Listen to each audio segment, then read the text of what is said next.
우리 지난 시간에 이제 예수 그리스도를 묘사하는 단어로서 이제 빛, 참빛에 대하여 이제 살펴보았습니다.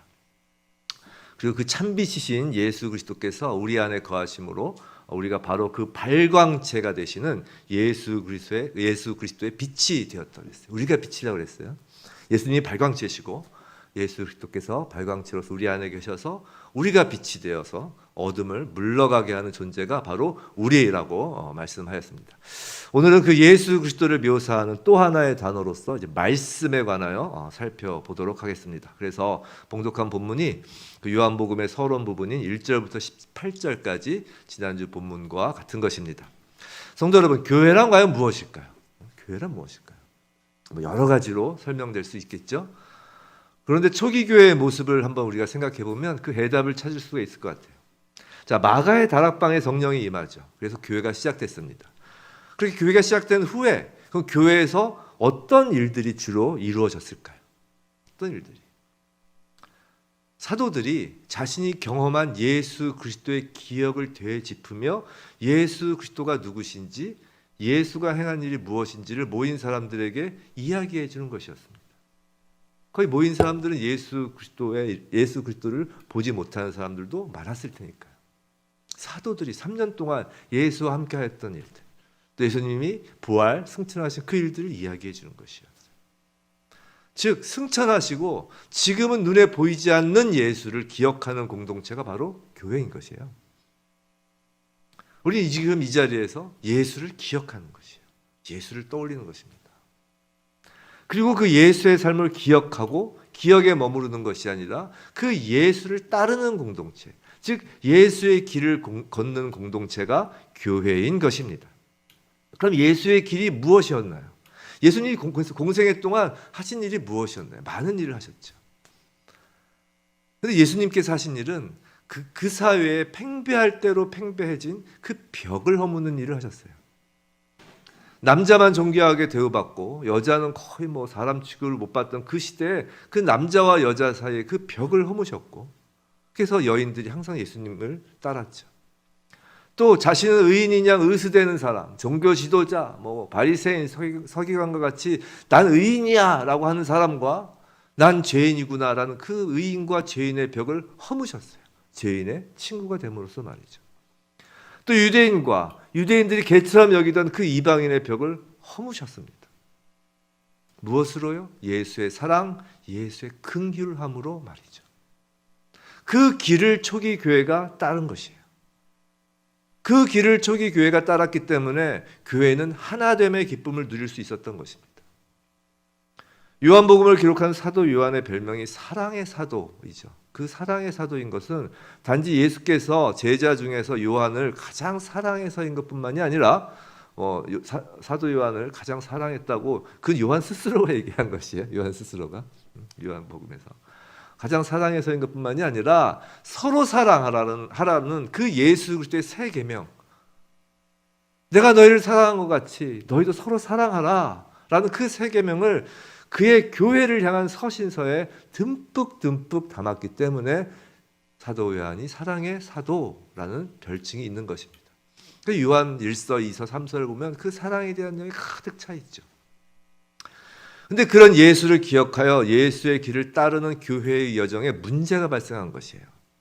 그게 뭐냐면 예수의 그 생전 모습을 기억하는 사도들이 시간이 흐르면서 점점 사라지게 되는 것입니다. 한 명 한 명 죽는 거예요. 순교하는 거예요. 그래서 베드로와 사도 바울로부터 예수의 이야기를 듣고 배운 마가가 가장 먼저 복음서를 기록하기 시작하였고, 이어서 마태와 누가가 예수의 기억을 이제 기록한 것입니다. 요한복음 14장 26절에 이런 말씀이 있죠. 보혜사 곧 아버지께서 내 이름으로 보내실 성령, 그가 너희에게 모든 것을 가르치고 내가 너희에게 말한 모든 것을 생각나게 하리라. 예수님이 말씀하신 거예요. 이 말씀처럼 성령이 하신 일 가운데 가장 중요한 것 중 하나, 예수님의 가르침과 그 말씀을 모두 기억나게 하는 것, 복음서는 그렇게 예수를 기억해 하시는 그 성령의 감동함으로 기록이 된 것이에요. 근데 여기서 마태마가 누가복음과 요한복음 조금 구별이 되죠. 우리 지난 시간에 얘기했는데 조금 더 말씀을 드리면 마태마가 누가복음을 공관복음이라고 합니다. 공관복음. 이 공관복음, 공관이라는 뜻이 무슨 뜻인지 아세요? 우리 말은 많이 들어보고 했는데 공관이라는 뜻이 한자어입니다. 한자어로 같을 공자 그리고 볼 관자예요. 무슨 말이냐면 같은 관점, 같은 시각에서 기록한 책이란 말이죠. 무엇이 같은가 하면 이 예수의 행적을 우리가 기억하기 위한 그 예수의 행적을 사실적으로 기록하는, 즉 예수를 역사적 관점에서 기록하였다는 점에서 마태마가 누가는 같다는 것이에요. 근데 요한복음은 그 세 가지 복음서는 좀 다른 관점에서 기록되었다는 거죠. 그건 예수 그리스도의 행적만을, 그 역사적 사실만을 기억하도록 기록한 것이 아니라, 거기서 머무는 것이 아니라 그 행적들을 해석하고 그 행적이 가지고 있는 본래의 의미를 교회 성도들에게 전하려고 한 것이에요. 자, 예를 들어서 이런 겁니다. 날 때부터 맹인된 사람을 고치시는 표적을 요한복음에서는 기록하고 있죠. 요한복음에서는 예수의 기적을 모두 표적이라고 한다고 했죠. 사인이라는 것이에요. 그 표적엔 목적이 있다는 것이죠. 그 표적을 있는 그대로 기록하는 것에 그치지 않고 그 표적이 지향하고 있는 참된 의미를 요한복음에서는 기록하는 것이에요. 즉 예수의 도를 따르는 성도로 하여금 진짜 맹인의 눈을 너희가 뜨게 하라, 그것이 너희들이 할 일이다가 아니라, 만약 정말 그렇다면, 그것이 예수의 길을 따르는 일이라면, 그것이 주님의 명령이라면 거의 대부분의 그리스도인들은 그 길을 따르는 것에 실패한 것이 되는 것이에요. 그렇죠? 그게 아니라 앞을 본다고 주장하는 그 바리새인처럼 너희도 모두 날 때부터 맹인이었어, 너희도. 그런데 이제 눈을 떴으니 어둠에 갇힌 이제 다른 사람들에게 빛이 되어서 영적인 눈을 뜨게 해주렴이라는 그 표적의 참된 의미, 예수의 도를 따르는 것이 무엇인지를, 그 의미를 알려주는 것이 요한복음의 기록 이유인 것이에요. 즉 요한복음은 예수를 기억하고 예수를 아는 것에 머물지 않고, 우리가 예수를 기억하고 예수를 아는 것, 여기서 머물면 안 되는 것이에요. 그것에 머물지 않고 예수의 정신, 예수의 뜻, 예수의 계획을 이 땅의 교회들이, 이 땅의 성도들이 이제 행위로서 실천할 수 있도록 예수의 행적의 의미를 알려주는 것이란 말입니다. 그리고 요한복음의 서론에 해당하는 오늘 본문 1절부터 18절은 그 모든 내용, 이 요한복음에 담겨있는 그 예수의 행적이 갖고 있는 의미에 대한 모든 내용을 함축하고 있어요. 그래서 이 서론 부분이 어려운 것이에요. 자, 먼저 1절을 보겠습니다. 먼저 태초에라고 하죠. 여기서의 태초는 물리적 시간으로서 인간이 인식할 수 있는 그 시작점으로서의 태초라는 의미가 아니에요. 그러니까 인간이 인식할 수 있는 그 시작점으로서의 태초가 아니라 시간과 공간이 창조되기 이전의 초시간적 개념입니다. 이게 중요한 이유는 요한은 여기서 우리의 시선을 창세 이전의 인간이 알 수 없는 시점까지 우리의 시선을 끌고 올라가는 것이에요. 자, 마태복음에서는 예수님을 어디까지 끌고 올라갔죠? 예수님의 족보에서 예수님을 아브라함까지 거슬러 올라갔어요. 그럼 누가복음에서는 예수님을 어디까지 끌고 올라갔죠? 예수님의 족보를 아담까지로 이렇게 올라갔습니다. 근데 이제 사도 요한은 예수님을 향한 우리의 그 시선을 그 아브라함에서 그치는 것이 아니고 그 아담에서 그치는 것이 아니라 예수님을 향한 그 시선을 시간과 공간을 초월하는 장소에 그 근원까지 올려놓는 것입니다. 근데 이런 태초, 이 모든 것의 근원까지 올라간 그 태초에 누가 계셨다고요? 말씀이 계셨다라고 하는 거예요. 말씀이. 자, 여기서 말씀으로 번역된 헬라어 원어는 우리가 잘 아는 로고스입니다. 로직이 로고스에서 나온 말이죠. 로고스예요. 요한이 로고스라고 할 때 이는 헬라인들에게 저번 시간에 얘기했죠. 무릎을 탁 치고 아하 하는 의미라는 것이에요. 탁 알아듣는다는 것이죠. 그들에게는 결코 낯선 개념이 아닌 것이에요. 이 로고스가 무엇인지 이것을 설명하면 매우 길고 복잡하죠. 플라톤 철학부터 시작해서 이 시간이 이제 철학 시간이 되는 것이고 모든 분들을 이제 잠재우게 되겠죠. 그래서 간단히 말씀을 드리면 헬라 철학에서 로고스란 우주 만물의 질서와 조화를 유지시키는 원리라고 생각했어요. 힘의 원천, 모든 것의 근원을 의미하는 것을 이제 로고스라고 헬라 철학에서 이제 생각을 하고 있었습니다. 근데 사도 요한은 이 헬라어 로고스라는 단어에 유대의 구약적 배경까지 이렇게 담고 있는 것이에요. 우리가 잘 아는 바와 같이 창세기에서 하나님은 말씀으로 천지를 창조하셨습니다. 그리고 하나님은 인간의 구원을 언약을 통해 이루셨어요. 언약도 말씀입니다. 즉 말씀으로부터 창조 역사가 나오고 말씀으로부터 구원의 재창조 역사가 나오는 것이에요. 생각해보면 사실 말은 그 자체로서 에너지를 갖고 있습니다. 말은 그 자체가 에너지가 있어요. 마치 발광체가, 이 등의 발광체가 에너지를 갖고 있는 것과 같습니다. 발광체가 그 에너지를 쏘면 그 에너지가 쏘아지는 것이 빛이라고 하는 것이고 그 빛으로 어둠이 물러가는 것이죠. 말도 에너지를 갖고 있어서 말이 쏘아지면 살리기도 하고 죽이기도 하는 것이에요. 예를 들어서 사랑합니다, 감사합니다, 아름답습니다 이런 말을 하면 그 말은 사람을 따뜻하게 하고 생기를 돌게 하죠. 반대로 어딜 감히 너까지 것이 라고 말하며 깔아뭉개는 거친 말을 하면 그 말은 칼보다 더 날카롭게 사람을 죽이는 거잖아요. 하물며 사람의 말도 이런 에너지를 갖고 있는데 하나님의 말씀은 천지 우주를 창조하고 마른 뼈에게 생기를 불어넣는 그 창조, 새 창조의 에너지를 갖고 있다는 것이에요. 마치 빛의 발광체와 같이 하나님의 말씀, 이 로고스는 창조주 하나님의 그 능력과 신성 그 자체인 것이에요. 1절을 조금만 더 보겠습니다. 이 말씀이 그런데 하나님과 함께 계셨다라고 해요.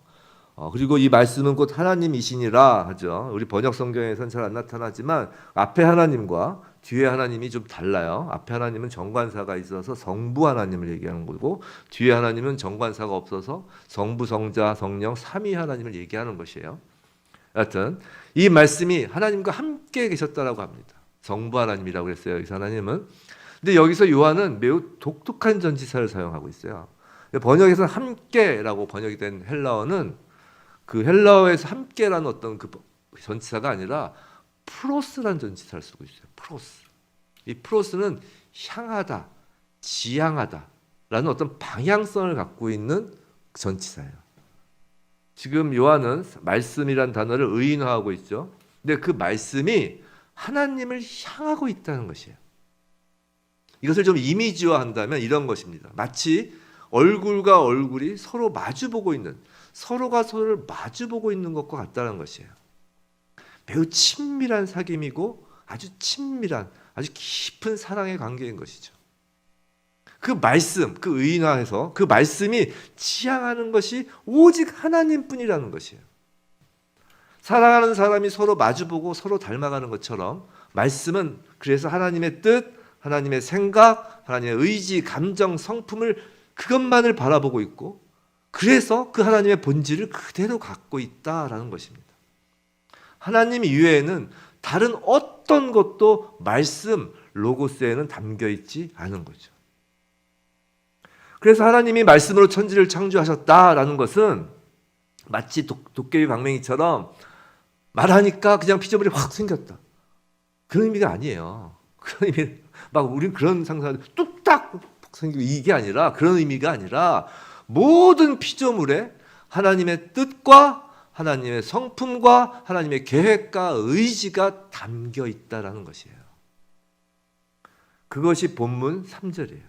만물이 그로 말미암아 지은 바 되었으니 지은 것이 하나도 그가 없이는 된 것이 없느니라 라는 것입니다. 만물에는 하나님의 말씀이 깃들어 있는 것이죠.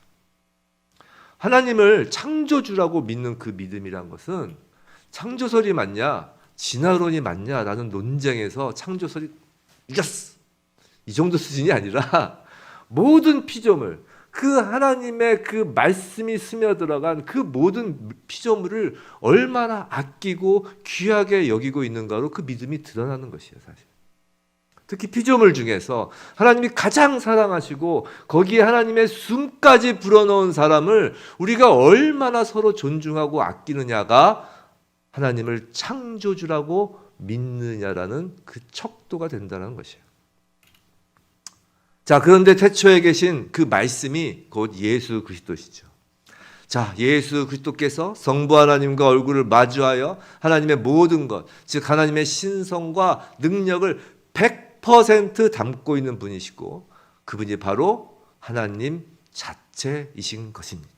삼위 하나님이신 거죠. 이 말씀은 곧 하나님이시라. 삼위 하나님이신 거예요.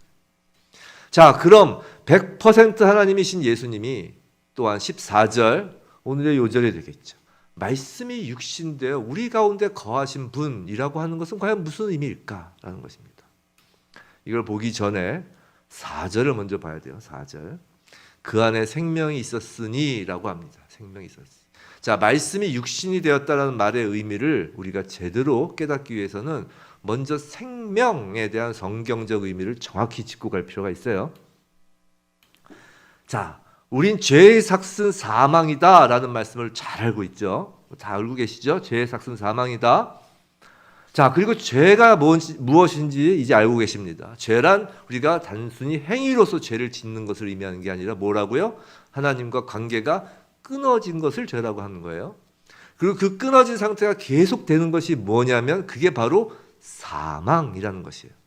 그래서 우리가 지금 막 밖에서 걸어다니고 계신 분들을 봐도 그분들은 죽은 거예요. 죽어서 걸어다니는 거예요. 성경적 개념으로는. 예수를 안 믿는 사람들은. 반대로 성경에서 말하는 그 죄의 반대말인 그 의란 우리가 잘난 사람이 되는 것이 아니라 의로운 행위를 하는 게 아니라 의란 하나님과 연결되는 것을 의라고 그래요. 그리고 그 연결된 상태가 계속되는 것이 그럼 사망의 반대 뭐라고요? 그게 생명이에요. 그래서 영원한 생명이란 영원히 우리가 하면서 숨을 쉰다는 개념이 아니라 하나님과 영원히 끊어지지 않는 관계에 놓이는 것을 의미하는 것입니다. 그래서 우리는 지금 영원한 생명을 지금도 누리고 있는 것이에요. 그럼 말씀 안에 생명이 있다는 것은 무슨 뜻일까요? 자, 아까 공관복음할 때 공관을 한자어로 푼 것처럼 생명을 한자로 풀어보겠습니다. 칠판이 없으니까 생명, 우리 한자 생명은 그래도 어느 정도 쓰실 수 있죠? 자, 한자로 생은 무슨 뜻인가? 이렇게 생자. 이게 날생, 즉 살다라는 뜻이죠. 살다. 그럼 명은 이렇게 씁니다. 이렇게 해가지고 이렇게. 이게 무슨 뜻이냐? 한자로 명은 명령하다 할 때 그 명자인데 그 본래의 뜻은 입술로 뜻을 알리다라는 의미예요. 그래서 이 명자 보면은 그 왼쪽에 입구가 하나 있죠. 그래서 이 명자의 한자 부수가 입구 부수예요. 입구자입니다. 자, 무슨 말이냐면 생명이란 명령을 따라 사는 것이란 것이에요. 누구의 명령이요? 하나님의 명령입니다. 그래서 최초의 인간 아담이 하나님의 명령을 어겼을 때 사망의 상태, 즉 하나님과 끊어지게 된 것이란 것이에요.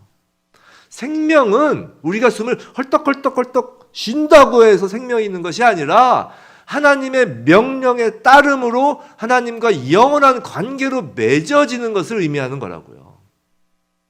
보통 구약시대의 말씀을 우리는 계명, 율법이라고 하죠. 하나님의 명령입니다. 그리고 끊임없이 하나님은 이스라엘 백성에게 하나님의 계명을 지키라고 요구를 하죠. 우리 이 땅의 세상에서도 법이 있죠. 계명, 율법, 법이 있어요. 법을 어기면 어떻게 되나요? 격리를 시키잖아요. 근데 하나님과 격리되면 이건 사망이라고요. 끊임없이 하나님은 이스라엘 백성에게 하나님의 계명을 지키라고 해요. 왜요? 그것이 생명이기 때문이라는 것입니다. 구약의 하나님은 무서우신 분이 아니에요. 그건 사탄이 우리로 하여금 오해케 하는 것이라고요. 구약의 하나님은 이스라엘에게 명령을 하시고 그것을 안 지키면 내가 너를 죽여버릴 거야, 심판할 거야 이렇게 막 겁을 주려는 독재자가 아니라 이스라엘을 너무도 사랑하셔서 그들을 살리려고 하나님을 명령을 지키라고 하시는 거예요. 그래서 어떤 때는 막 지켜라 애걸복걸도 하시고 선지자를 보내서 막 애걸복걸 하시고 어떤 때는 엄하게 경고도 하시고 어떻게든지 하나님의 명령을 지키게끔 끌고 가려고 하는 것이에요. 사랑해서요. 그래야 사는 것이니까. 근데 아담의 불순종의 씨가 심겨진 인간은 그 누구도 하나님의 명령을 100% 지킬 수가 없는 것입니다. 모두가 사망에 놓인 것이에요. 그 모습을 대표 선수로 보여주는 것이 바로 이스라엘 민족이죠. 하나님께서 이스라엘 민족을 선택하신 건 사랑하셔이기도 하지만 그 이스라엘 민족의 결국 모든 인류의 현주소를 그대로 보여주는 샘플이 된 것이에요. 그래서 구약을 우리가 읽으면서 아니 어찌 저렇게 불순종을 반복할 수 있나? 아니 하나님께서 저렇게 애굽에서 인도하시고 광야에서 저렇게 먹이시고 입히시고 했는데 어떻게 저렇게 반복해서 불순종할 수 있나? 아니 다윗이라는 사람조차 어떻게 그런 끔찍한 죄를 지을 수 있나? 라고 할 필요가 없다는 것이에요. 그 모습이 바로 너희의 모습이라는 것입니다. 모든 인류의 모습이라는 것이에요.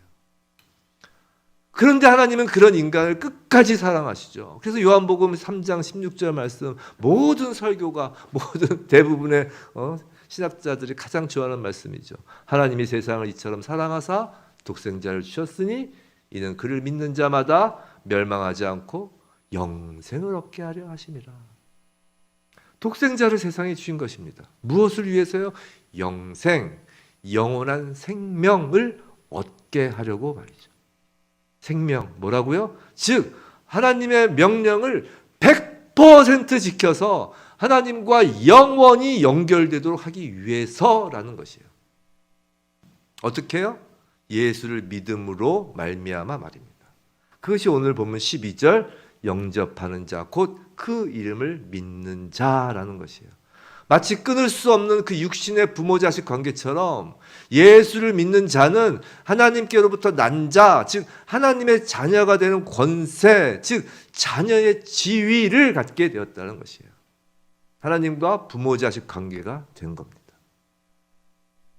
그런데 13절 이 자녀가 되는 권세, 지위는 혈통이나 육정이나 사람의 뜻으로 나지 않는다고 그래요. 이게 무슨 말이냐? 나 양반 출신이야. 아, 내가 누군지 알아? 나 목사야. 아, 나 장로야. 나 권사야. 내가 교회 얼마나 많이 했는데. 라는 세상적 자격으로도 아니고 그 지위를 위하여 수도를 하고 산속에 들어가서 수십 년 돌을 닦고 또 착한 일을 하고 그렇게 해서 되는 것도 아니고 사람의 뜻 간절히 빌고 제사 드리고 간절히 원한다고 해서 되는 것도 아니고 일방적으로 하나님으로부터 나는 것이란 말입니다. 여러분 중에 정말 태어나고 싶어서 태어나신 분 있으면 손 들어보세요. 아, 나 정말 이 세상에 나가고 싶어. 나 태어나야 돼. 그러신 분 계세요? 아니면 나 정말 착한 일을 많이 했어. 그래서 태어난 사람이 있으면 손 들어보시라는 거예요. 없다라는 것이죠. 그래서 윤회설은 완전히 거짓말인 거예요. 완전히 성경에 반하는 것이에요. 윤회설이 그거잖아요. 전생에 잘해서 이 생에 잘 그런 거 없다라는 것이에요. 공로 없다라는 것입니다. 그렇게 우리는 은혜로만 하나님의 자녀가 되었다는 거예요. 이것이 복음이죠. 기쁜 소식이에요. 근데 그렇게 우리의 공로가 전혀 없이 거저 받은 그 은혜라고 해서 그럼 그 복음이 값싼 복음이냐는 거예요. 우리가 우리의 공로가 없이 받았다고 해서 그 은혜가 그럼 공짜냐는 거예요. 값싼 복음이냐는 것이에요. 그게 아니라는 것이죠. 그 이유가 바로 14절 말씀이 육신이 되었기 때문인 것이에요. 자, 이제부터가 이제 본론입니다. 이제부터 본론이에요. 잘 들으셔야 합니다. 자, 요한은 말씀이 사람이 되었다라고 하지 않으세요. 두리뭉실하게 말하지 않는다는 것이에요. 여기서 육신은 헬라어로 사르크입니다. 사르크. 헬라어에는 몸이란 단어가 두 개가 있어요. 그래서 하나는 소마고요. 다른 하나는 사르크입니다. 자, 소마는 우리가 그냥 이 우리 몸을 건강하게 해야 합니다라고 할 때 그 몸. 이해가 되시죠? 그 몸. 우리 몸을 건강하게 만듭시다. 우리 몸을 아낍시다 하는 그 몸이라고 할 때 그 몸이에요. 즉 좀 추상적인 개념이죠. 근데 사르크는 이 표현은 정확히 말하면 몸이 아니라 살이에요. 살. 몸과 살 느낌이 확 다르죠. 그런데 요한은 굳이 이 몸이라는 소마를 쓰지 않고 살이라는 사크라는 단어를 쓴다는 것이에요. 이게 무슨 말이냐면 천지를 창조하신 하나님께서, 그 말씀 되신 하나님께서 인간의 살, 인간의 혈관, 인간의 피부, 즉 인간의 육체적 본성, 인간의 그 연약하고 상처받기 쉬운 그 100% 인간으로 오셨다는 거예요. 우리와 완전히 같은 조건 속으로 들어오셨다는 것입니다. 예수님의 순종을 두고 그분은 하나님의 아들이셨으니까 그렇게 사는 것이 가능했지라고 말하지 말라는 거예요. 우리와 똑같은 인간이란 것입니다. 그 같은 육신을 갖고 예수님은 하나님의 명령을 100% 지켰다는 것이에요. 이것이 말씀이 육신이 되신 것입니다. 그래서 예수께서 말씀하시길 내가 율법을 폐하러 온 것이 아니라 완성하러 오셨다고 하시는 거예요. 그래서 그 완성, 하나님의 명령에 100% 순종하셨고 그 순종을 위해서 십자가에서 죽어야 하셨던 것이에요. 예수께서 얼굴을 향하신 곳, 즉 예수님의 프로스는 오직 하나님이었고 예수님은 100% 하나님의 명령, 율법, 계명, 말씀을 순종하시는 것에만 집중하신 것이에요. 그래서 예수께서 요한복음 5장 19절에서 이런 말씀을 하세요. 아들이 아버지께서 하시는 일을 보지 않고는 얼굴을 맞댔다는 것이죠. 플러스 아무것도 스스로 할 수 없나니 하나님 아버지께서 행하시는 그것을 아들도 그와 같이 행하느니라. 또 5장 30절에서는 나는 나의 뜻대로 하려 하지 않고 나를 보내신 이의 뜻대로 하려 함으로 라고 말씀하시는 거예요. 예수님은 100% 인간으로 오셨지만 100% 하나님의 말씀대로만 순종하셨던 것이에요. 아담 이래로 인간이 아무리 애를 써도 할 수 없는 그 순종을 예수께서 이루셨는데 그것을 사람의 몸, 사람의 이성, 사람의 감정, 느낌, 혈과 육으로 이루셨다라는 것이에요. 예수께서 십자가 죽음 직전에 마지막으로 내뱉으신 그 한 말씀, 다 이루었다라고 하신 것은 바로 그 100% 순종을 이루심에 대한 선포라는 것이에요. 결코 값싼 은혜가 될 수가 없는 것이에요. 짐승의 구유라는 가장 천한 자리부터 시작하여 십자가라는 저주의 자리까지 걸어가신 삶의 여정이에요. 피가 튀고요, 살이 터져나가는 그 삶의 현장에서 이루어진 은혜인 것입니다. 근데 이것이 우리에게 주어진 까닭은, 은혜로 주어진 까닭은 영접하는 자, 곧 예수를 믿는 자들에게는 그 예수가 성취한 그 율법의 완성, 100% 순정을 우리 것으로 전가, 즉 옮겨 놓으셨다라는 것이에요. 할렐루야. 놀랍지 않아요? 마치 첫 창조 당시에 인간은 마지막으로 창조됐잖아요. 그 마지막으로 창조된 인간이 자신이 스스로 한 거 없이 딱 눈 떠보니까 세상이 다 있는 거예요. 더군다나 눈 떠보니까 바로 안식이래요, 쉬래요. 그런 것처럼 이 성도의 재창조라는 것도 마찬가지로 우리가 예수를 영접하는 그 순간 세상에 말도 안 되게 하나님의 명령을 우리가 100% 지켰다라고 인정해 주신다는 것이에요. 이것이 소위 칭의, 우리에게 의인이라 하시는 거죠. 이것이 예수 그리스도로 인하여 자격 없는 우리에게 주어진 은혜이고 이것이야말로 진리라는 것이에요. 진리, 다른 것 이외에는 방법이 없다는 것이에요. 이것밖에 없다는 것이에요. 예수 이외의 것은 다 가짜라는 것입니다. 성도 여러분, 하나님의 명령, 하나님의 계명, 율법을 100% 지켜 영생을 소유하는 길은 예수를 소유하는 것 밖에는 방법이 없는 것이에요. 예수만이 진리인 것입니다. 산속에서 수십 년을 기도해서 신선이 된다고요? 그건 가짜예요. 예수 이외에 무언가를 덧칠하려는 성모 마리아 성인들을 참배하라고요? 그것도 가짜인 거예요. 참선에서 열반에 이른다는 부처도 가짜라는 것입니다. 세상은 기독교인들을 편협하다고 하죠. 제 방송을 또 이제 다른 종교에 있는 분들이 하면 저를 되게 욕할 거예요. 편협하다고. 어쩜 저렇게 인간이 저럴 수가 있냐고. 다른 종교를 존중하지도 않고 저렇게 무례하냐고. 손가락질하죠. 그럼 이런 예를 한번 들어볼까요?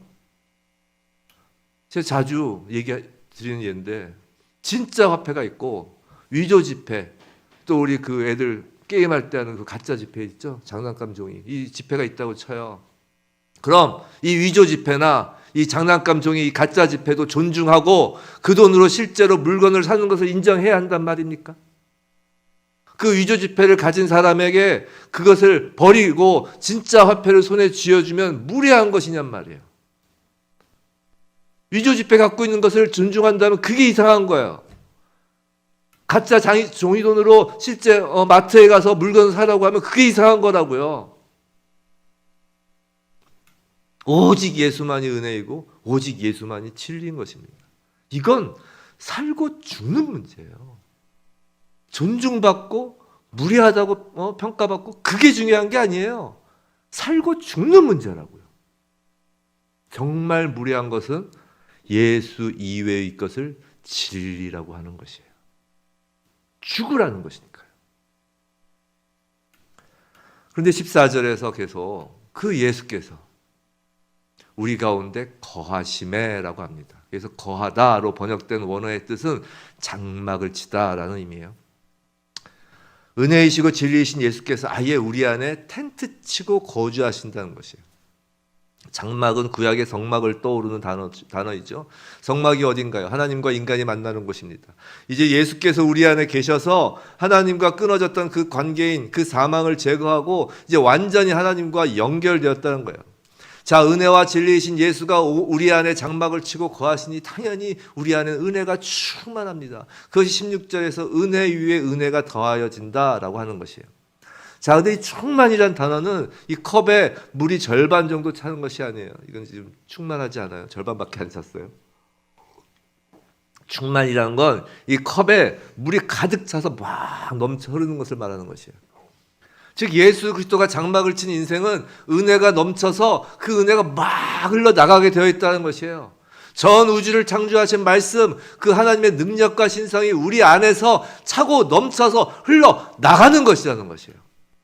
성도 여러분, 하나님은 지금도 피조 세계를 향하여 전 인류를 향하여 여전히 말씀을 하고 계시는 거예요. 어떻게 해요?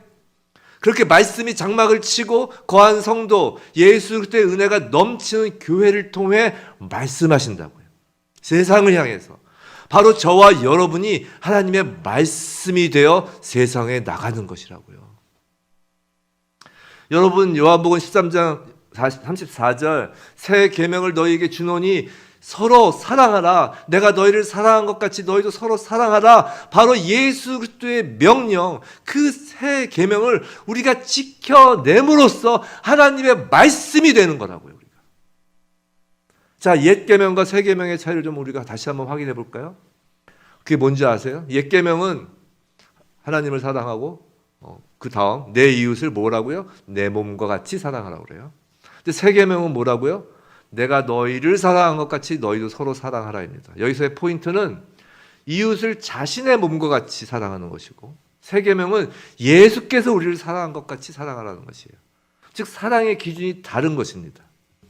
어떤 게 더 쉬울 것 같아요? 생각해 보세요. 우리는 사실 우리 스스로도 우리 몸을 사랑하지 않는 경우가 많아요. 그죠? 또 인간적인 막 의지, 노력, 정말 착해져야지 해가지고 어느 정도는 자기를 사랑하는 것 정도까지는 이웃을 사랑할 수도 있어요. 그런데 예수가 사랑하는 것 같이 사랑하는 것은 인간의 의지, 노력으로 이룰 수 없는 100% 순종의 영역인 것이에요. 지금 예수님은 그것을 새로운 계명으로 주신 거라고요. 그것을 하라는 것입니다. 하라고 하시는 건 할 수 있으니까 하라고 하시는 거예요.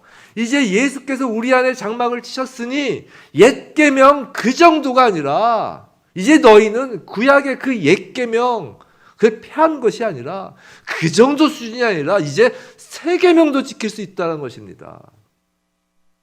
내 몸을 사랑하는 것 그 정도 수준이 아니라 예수의 사랑 정도 수준까지 올라갈 수 있다는 것이에요.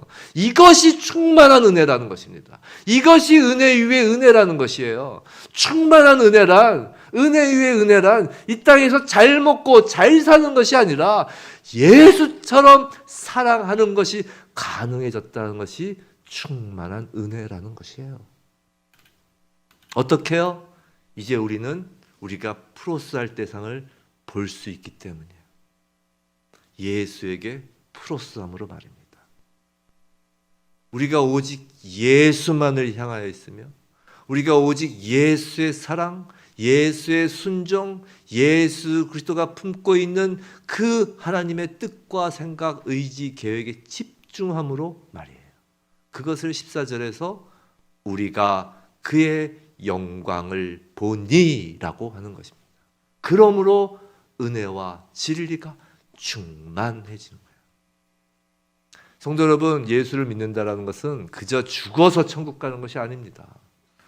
예수의 성육신과 우리 안에서 장막을 치심은 그 정도가 아니라고요. 하나님의 자녀된 권세를 이 땅에서 행하도록 하기 위함입니다. 예수 그리스도의 그 100% 순종을 전가받은 자로서 예수의 길을 따르고 예수의 형상을 플러스하여 닮아가는 것이라고요.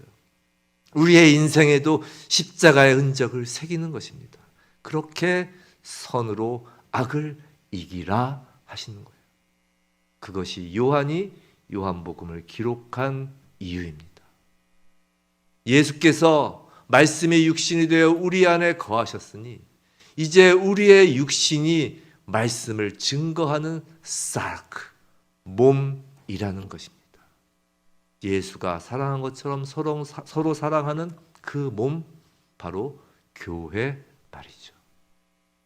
부디 예수 그리스도의 은혜와 진리가 충만한 저와 여러분 모두가 예수 그리스도가 우리를 사랑하신 것처럼 서로 사랑하라는 말씀에 순종하는 예수 그리스도의 몸으로서 오직 예수만 드러내는 성도, 예수만 드러내는 교회 되길 주님의 이름으로 축원합니다.